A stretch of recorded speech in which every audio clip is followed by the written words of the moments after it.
ఒక్క తెలంగాణనే ఇస్తుంది. ఎందుకు ఇస్తుంది, ఎట్లా ఇస్తుంది? ఏ ఆగును ఆయన నగబట్టును. ఇక నేను మొత్తుకోబడతాడు, నువ్వు మొత్తుకోబడతావు, ఏది మనసు పట్టాలి? మొత్తం మీటింగ్ అయినాక గజం దుంకుదాం, నేను కూడా దుంకుతాను నీతో. ఏం కారణం? ఒక తెలంగాణను ఎట్లా ఇవ్వగలుగుతుంది? ఎందుకు ఇవ్వగలుగుతుంది? ఏం జరిగింది? ఈ నరేంద్ర మోదీకో పిచ్చిలేసింది, ప్రైవేటైజేషన్ పిచ్చి. ఒకటే పిచ్చిగా రైళ్లు ప్రైవేటు, విమానాలు ప్రైవేటు, ఓడరేవులు ప్రైవేటు, చివరికి కరెంటు కూడా ప్రైవేటు. కరెంటు ప్రైవేట్ పెట్టి ఏం చేసిండ్రు?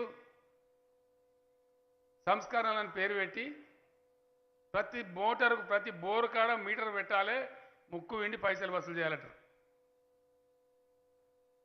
నన్ను బెదిరించిండ్రు. నేను మాట్లాడితే మీరు అసెంబ్లీలో కూడా విన్నారు. మీటర్లు పెట్టాలి, మీకు పైసలు కట్ చేస్తామని నేను చెప్పిన. నువ్వు ఏమన్నా కట్ చేసుకో, నా తలకాయ తెగిపడ్డా సరే నేను పెట్టా మీటర్లు అని చెప్పిన. నీకు సంవత్సరానికి 5,000 కోట్లు కట్ చేస్తామన్నారు. కట్ చేసిండ్రు నిర్దాక్షిణ్యంగా.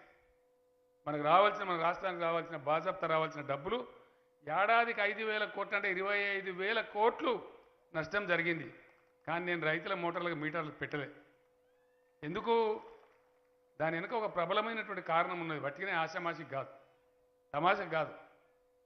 తెలంగాణ వచ్చినాడు వలసలు, కరువులు, కరెంటు లేదు, మంచినీళ్ళు లేవు, సాగునీళ్ళు లేవు, చెట్టుకోడు గుట్టకోడు అయినాం మనం. కూడా ఏడ్చినాం, బాధలు పడ్డాం. తలాపుకు నీళ్ళున్నా మంచినీళ్ళు కూడా దొరకలే, అంత ఘోరం ఉండే. ఈ రాష్ట్రం ఏదైనా చేసి మళ్ళీ మొదటికి రావాలి. ఎందుకంటే 50 ఏళ్ల కింద ఎట్లయితే మంచిగా ఉండేనో మళ్ళీ గట్ల కావాలి. పల్లెలన్నీ కలకలలాడాలి, రైతుల ముఖాలు ఆనందంతో ఉండాలి. రైతు దగ్గర డబ్బున్నదంటే ఊరంతా డబ్బున్నట్టే లెక్క. కాబట్టి ఎట్లన్నా చేసి దీన్ని కుదుటపరచాలని ఒక పాలసీగా పెట్టుకున్నాం. ఈ తెలంగాణ రాష్ట్రంలో వ్యవసాయ స్థిరీకరణ జరగాలి, అదొక పాలసీ, బీఆర్ఎస్ పాలసీ. దానికి 5-6 చర్యలు తీసుకున్నాం, ఒకటే కాదు. ఇలా ఎన్ని ఫ్రీ వస్తాయి ఎవడు నమ్మతలేని చెప్తే ఇండియాలో महाराष्ट्र रघुनाथ दादा बैठ के है, उनके राज्य में पानी पट्टी है, पानी पट्टी అంటే నీటి తీరువా బిల్లు, నీళ్ళు వాడితే బిల్లు. हमारे पास पानी पट्टी नहीं है, मैं इतने लोगों के सामने बोल रहा हूँ. ये यहाँ का पॉलिसी है.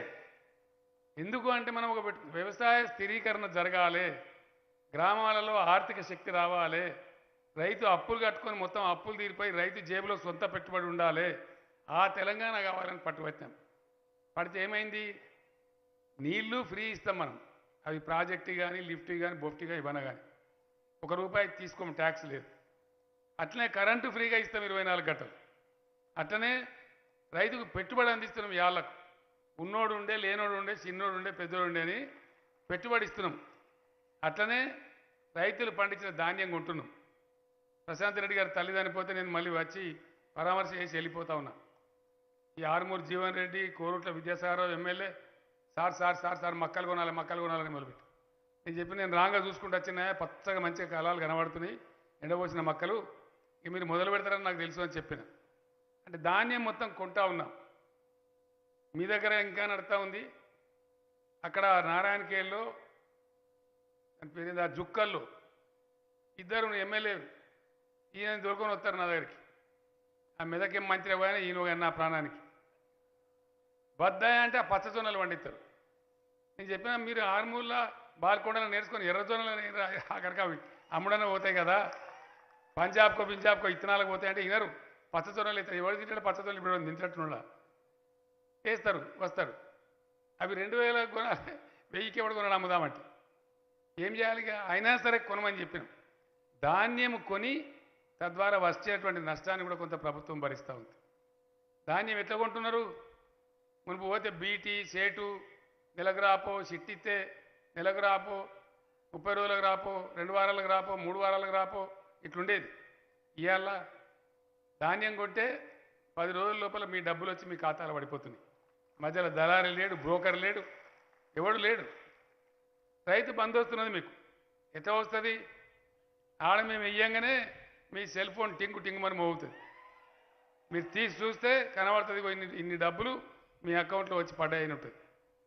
అట్లనే ఎవరన్నా రైతు అదృష్టం వంకర పోయి చనిపోతే ఆ కుటుంబం రోడ్డున పడద్దని చెప్పి ఒక